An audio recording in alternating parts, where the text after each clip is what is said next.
Hallo Leute, ich heiße Atabay. Heute ich meine Familie Ihnen vorstellen.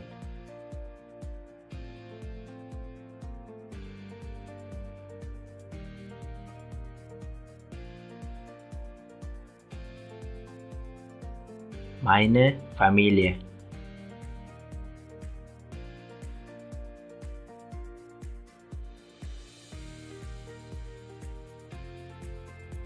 Mein Vater und Mutter.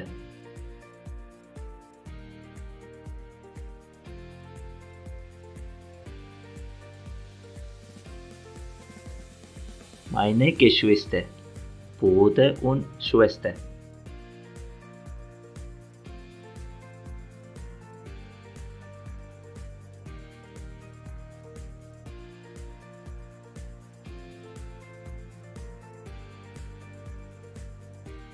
Meine Großvater und Oma.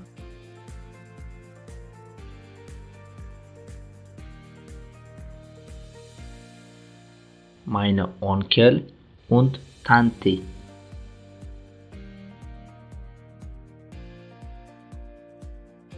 Meine Nichte und Neffe.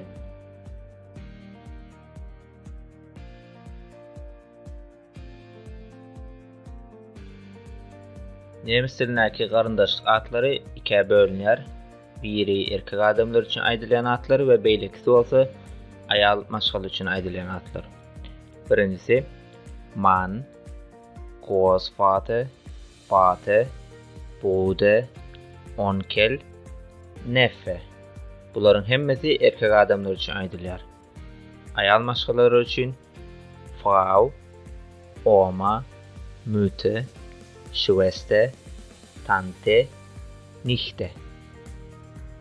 Şeýlelikde dostlar, nemis diline nähili garyndaşlyk atlaryň bardygyny we olaryň aýdylşyny, ýazylşyny öwrenip, videom peýda bolandyr diýip umyt edýän.